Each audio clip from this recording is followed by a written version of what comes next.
በመላው የዓለም ዳርቻ ላይ ሆናችሁ ይህንን ቪዲዮ እየተከታተላችሁ የምትገኙ ኢትዮጵያውያን እህት ወንድሞቼ ይህ መልእክት በቀጥታ ከዕለት ተዕለት ህይወታችሁና ከህጋዊ መኖሪያ ፈቃዳችሁ ጋር የተያያዘ እጅግ በጣም ወሳኝ መረጃ በመሆኑ ጉዳዩን በከፍተኛ ጥንቃቄና በትኩረት እንድትከታተሉኝ በአጽንኦት አሳስባለሁ። ሁላችሁም እንደምታውቁት ላለፉት 3 ዓመታት ዲጂታል ኢንቪያ በተሰኘ መተግበሪያ አማካኝነት በዚሁ በተባበሩት አረብ ኤምሬትስ ለሚኖሩ ኢትዮጵያውያን ወገኖቻችን በሙሉ ያለምንም እንግልት ያሉበት ቦታ ድረስ እየሄድን ፈጣን የኦንላይን ፓስፖርት አገልግሎት ስንሰጥ ቆይተናል። ከኢትዮጵያ ውጭ ለሚኖሩ ወገኖቻችን በሙሉ ትልቅ እፎይታን ፈጥሮ የነበረው የኦንላይን ፓስፖርት አገልግሎት በዚህ ሰዓት ሙሉ ለሙሉ ሲስተሙ ተቋርጧል። እኔም እንደ ኤጀንት ጉዳዩን ከሚመለከታቸው የቴክኒክ ክፍሎችና የቪዲቸር ኦፕሬተሮች ጋር በመነጋገር ማብራሪያ ለመጠየቅ ሞክሬ ነበር።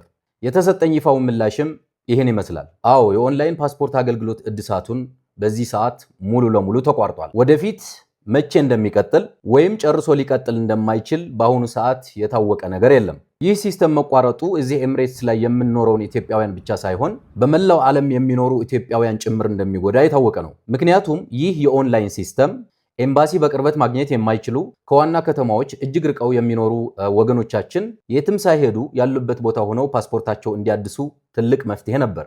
አሁን ግን ይህ ሲስተም በመቆሙ በመላው ዓለም በሚገኙ ዜጎቻችን ላይ በጣም ከባድ እንግልት መጋለጡ አይቀሬ ነው። ክቡራትና ክቡራን ይህ መስተጓጎል የተፈጠረው ከኛ ከኤጀንቶች አቅም በላይ በሆነ ምክንያት ከራሱ ከኢሚግሬሽን የሲስተም ለውጥና ውሳኔ ጋር የተያያዘ ነው። እኛ የፕላትፎርሙ ተጠቃሚና የእናንተ አገልጋዮች እንጂ የሲስተሙ ባለቤት ስላልሆንን ውሳኔው ሙሉ በሙሉ ከኢሚግሬሽን ዜግነት አገልግሎት ጋር በተያያዘ መሆኑን እንድትረዱልን እንወዳለን። በመሆኑም ለወደፊት አገልግሎቱ ይቀጥላል ወይስ አይቀጥልም የሚለው ውሳኔ እስኪታወቅ ድረስ የሚከተሉትን ህጋዊ አማራጮች እንድትወስዱ በአጽንኦት እመክራለሁ። አሁን ለጊዜው ፓስፖርታቸው በአስቸኳይ ወይም በፈጣን በኦንላይን እናሳድሳለን ብለው የሚጠባበቁ ወገኖች እንዳይጉላሉ የኦንላይን ፓስፖርት አገልግሎት ሲስተሙ መቋረጡን ተረድተው በአካል በአቅራቢያቸው ወደሚገኝ የኢትዮጵያ ኤምባሲ ወይም ቆንጽላ በመሄድ ፓስፖርታችሁን እንድታሳድሱ አሳስባለሁ። የኦንላይን ፓስፖርት አገልግሎቱ ቢቋረጥም መደበኛው የኤምባሲ አገልግሎት ግን አልቆመም። በዚህ የግራ መጋባት ወቅት በየቦታው ፓስፖርት አስፈጽማለሁ የሚሉ ህገወጥ ደላሎችና አጭበርባሪዎች ሊበዙ ስለሚችሉ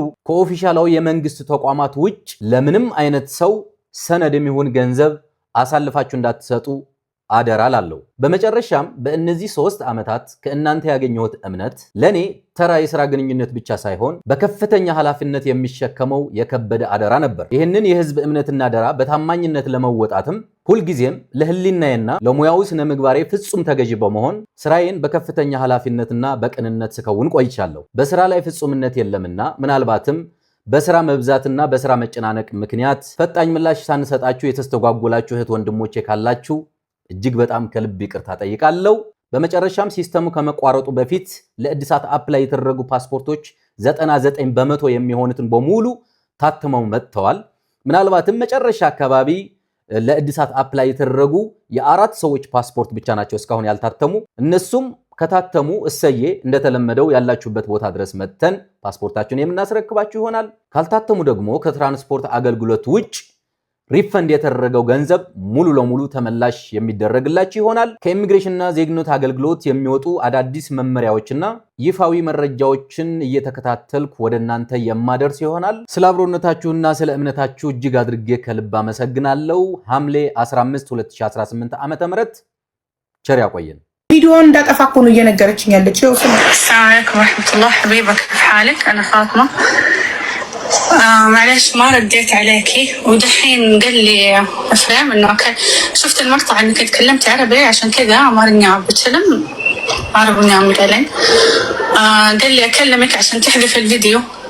انا دحين في الدوام انا ما اقدر امسك جوال الا اذا طلعت بريك، يعني ما اقدر امسك جوال وانا اشتغل، وانا ما اعرف متى تنامي، انا بريك يمكن بعد 12. عشان كذا الحين قاعدة أسجل لك. أنت قلت لو كلمتكم وأخذت أعطيت معاكم سمعت صوتي حتحذف الفيديو. أنا لما أطلبك تحذف الفيديو مو عشان أنت ناشرة صورتي وأنا مسلمة ومحجبة بدون ولا شيء، لا، عشان سميرة والله العظيم لو شافت الفيديو حتموت في مكانها، قلبها حيوقف، عندها مشاكل ضغط، عندها هبوط في الضغط، عندها hypotension low blood pressure مرتفع، عندها نزول في الضغط، عندها نزول في السكر، أي شيء يفجعها على طول قلبها نبضاتها تبدأ تنقص وتمرض.